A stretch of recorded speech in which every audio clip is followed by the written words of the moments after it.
Welcome to Take It from the Iron Woman. My name is Susanne Müller, your host and the Iron Woman. This podcast is about empowering yourself and others to make real changes in the world. You will hear from everyday, smart, sophisticated, hip people like you and me. Not everybody has to be an Iron Woman to impress the world. Together, we will learn from the sports and business leaders how you can become a more successful person as an entrepreneur or a leader. It's one step at a time, one day at a time. Take your steps now. Take your big steps now. Join me on this journey to success. Take it from the Iron Woman. We only have special guest, and today is my honor to talk to Bruno, who is a French-Lebanese American, now in his third career. I don't need to say more. Bruno was brought to me through Virginie. We want to give her a shout out. Bruno, introduce yourself, and first of all, welcome. We're happy to have you here today. Thanks so much, Susan. I appreciate you. I listen to your podcast and I've always been inspired by what you do and how you talk to people. Virginie? She attended a French tech event here in DC that I attended. It was a rooftop event. It was wonderful. And that's where we met. We talked a lot about AI and how our perception of the world needs to change. One of the big things I remember is telling her to not expect outcomes and to go into things without knowing what's going to come out of it. Because in today's world, being curious is probably one of the hardest things to do, but also one of the most important. She's very wise. I have to say this, to say the least. It's not about the outcome, but being curious. About the process, I would say, and asking the questions and listening more so than thinking that. And how curious are you with your third career?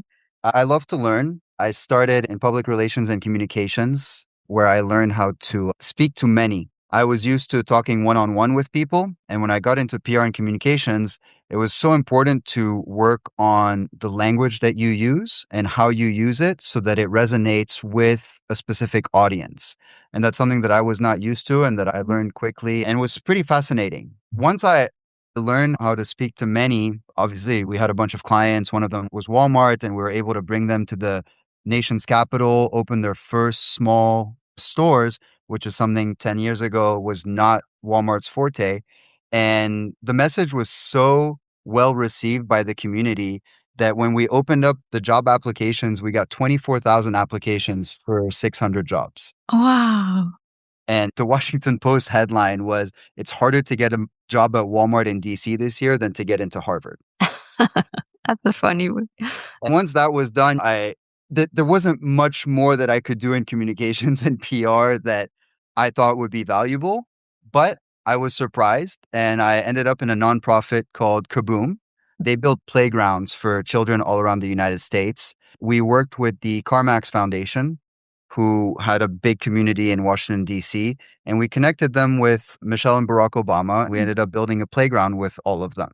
This was more of speaking to many, taking that playful mindset and sharing it with people, but also working together. It was a team of 200 volunteers that in one day built a playground. That was one of the first times that I was impressed what people could accomplish. The power of the people.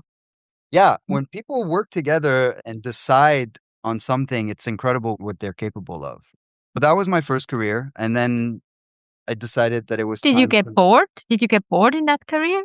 The full truth is that I looked at people who had jobs that were higher up than me, and I realized that I did not want to become them.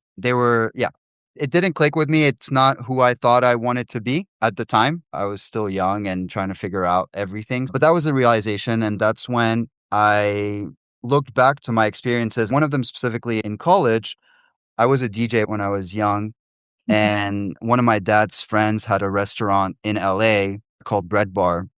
He needed a DJ, but he also needed a barista and he also needed a bartender. I was bored in college. I didn't really like going to class.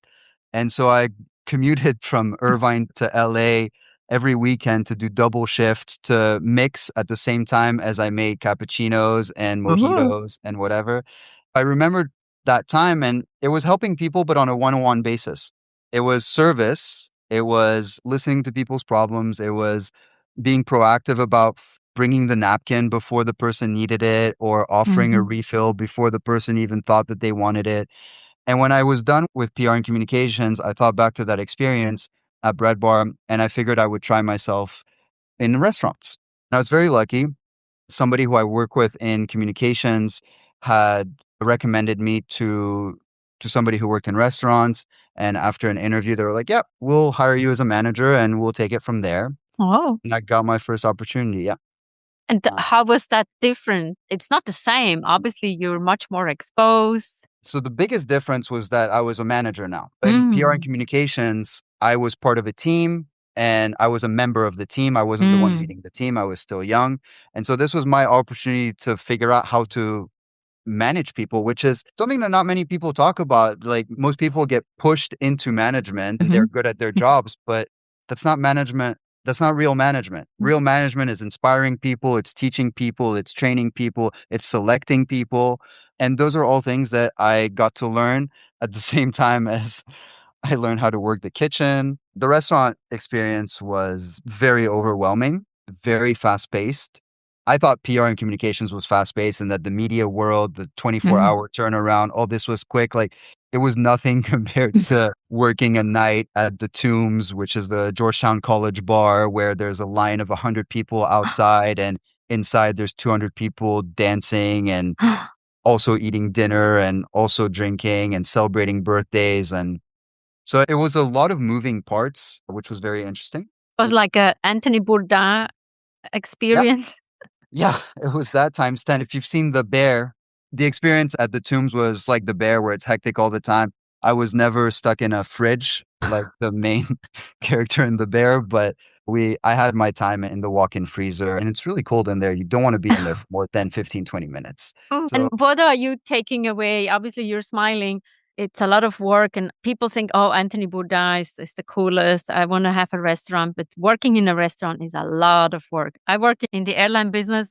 I so can tell many stories. yeah, I have a lot of friends who and people who come to me like, "Oh my God, you live the dream. I can't wait to own a restaurant." And my first answer is always, before you decide that you want to open a restaurant, come talk to me. Yes. Because there's so many things that you think are going to work, but they just are not. And Mhm. it's such a grind. It's a never-ending cycle. When everything is going well, something will explode. When Mhm. everything is exploding, something will go well. It's a tough industry, but I got to meet so many people Mhm. from regular customers. Like people come back to you when you Mhm. create a good experience. And this is leading into my next career, which is product design. I love creating the experience. I love to walk in as a customer and imagine like where should the menu be? What should we show?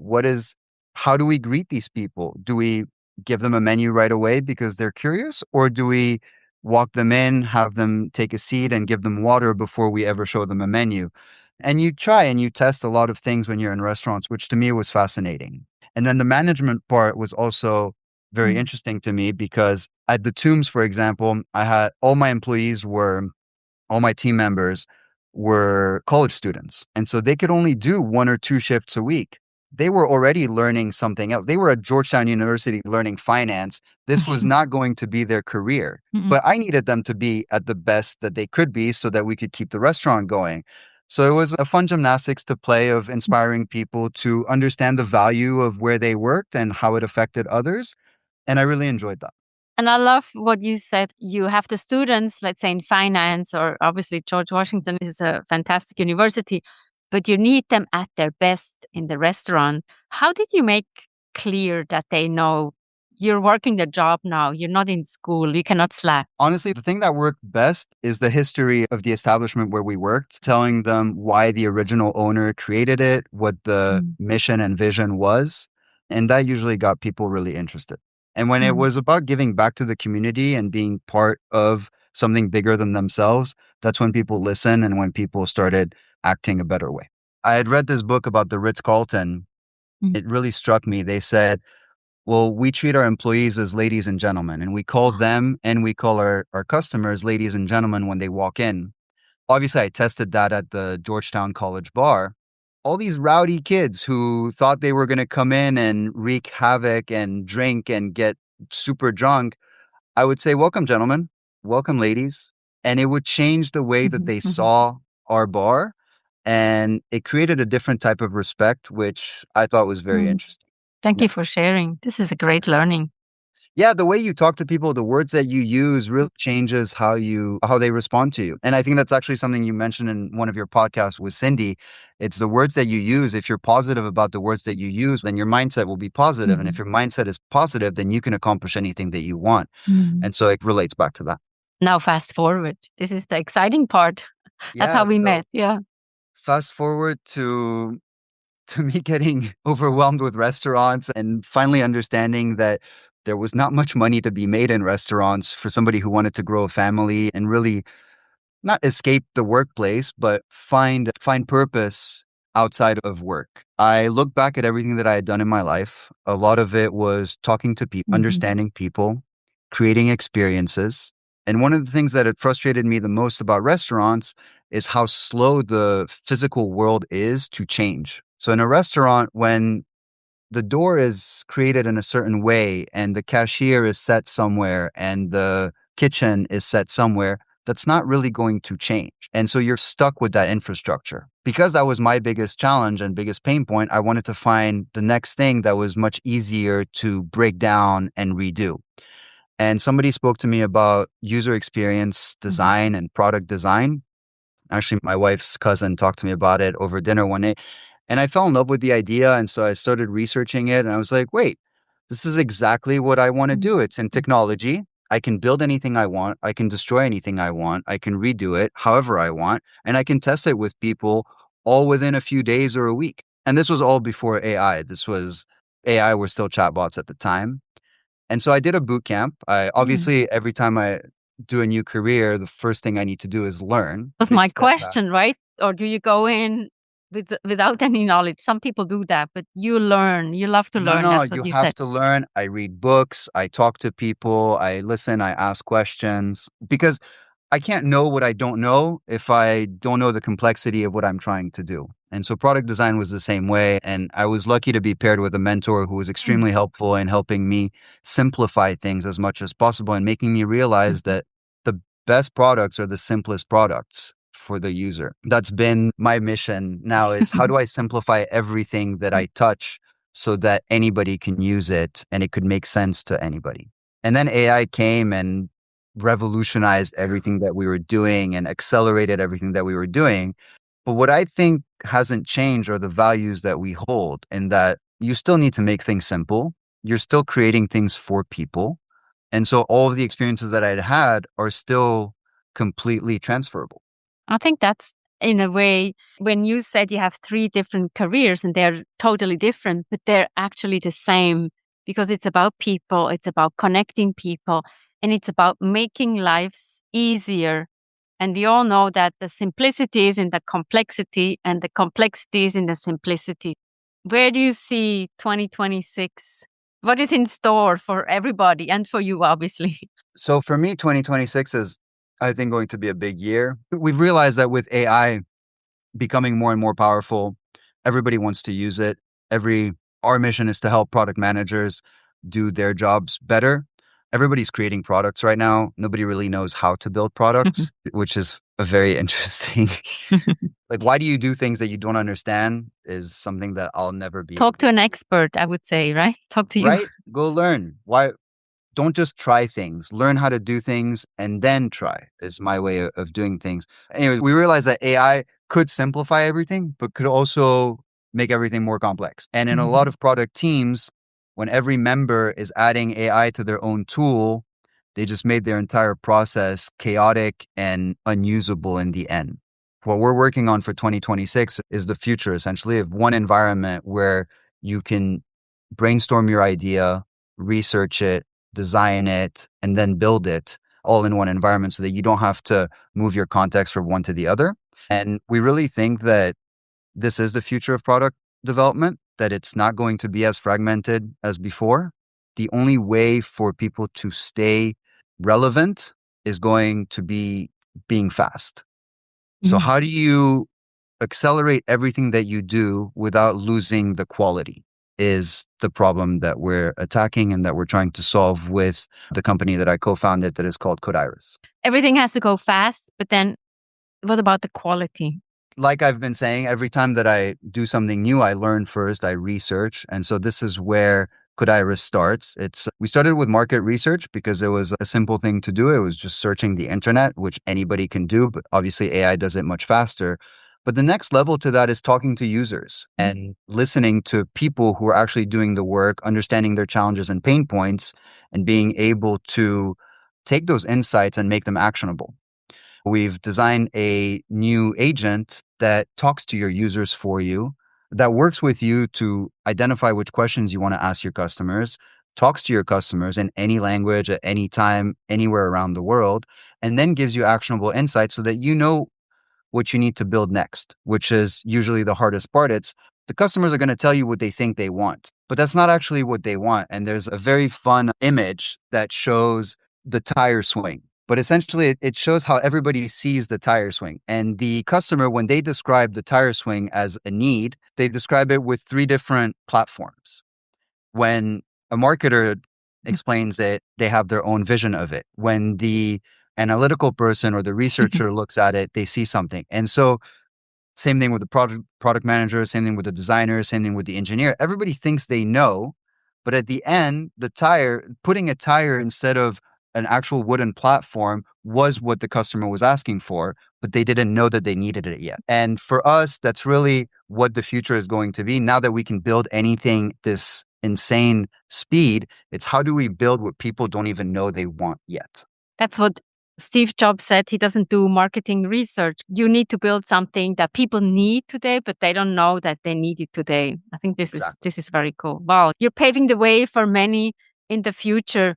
What do you do when you don't work? It seems like you're working all the time.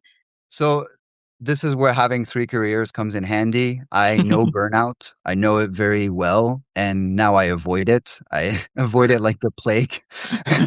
It was something that I thought that working all the time was the right answer. This is the American dream that was sold to me when I was younger. It's just keep working, work weekends, work after hours, work overtime, and never stop. But what I realized is that whenever I did that, I ended up destroying myself in some kind of way. And this year, I'm lucky enough to learn that I might have a kid. And it gave me this opportunity to look at myself and understand what are my actual needs so that I can thrive. And so now I do a few different things. I meditate, which is something that I would have laughed at 5 years ago that I didn't think was helpful. But now that I've learned how to slow down, it's helped me incredibly be mindful and be open and be in touch with myself. Number 2 is I exercise. I do my own little workout and stretches and yoga poses, which really helps. And I spend a lot of time with my dog and my wife. It's important to have human time, not working time. And those are the things that have kept me sane and that give me the energy to continue to push on a daily basis in this insane industry of AI and tech. Wonderful. Thank you so much for those insights. And I know the meditation and the exercise is so important and the human connection. But in a way, when you do AI, you're also selling your product. So it's the human touch that kind of is an overarching theme in your 3 careers. And the 4th career is being a father. So good luck with that. And let's stay in contact. Thank you so much. Thank you so much, Suzanne. You're the best. What a cool conversation. Thank you so much, Bruno. So much to learn from you all the time. Take it from the Iron Woman. We have episodes every Monday. Come and join us and learn with us, learn from others with different topics. And Take It from the Iron Woman is also the book. Support the local bookstores. Get it in the local bookstore or in the library, maybe even.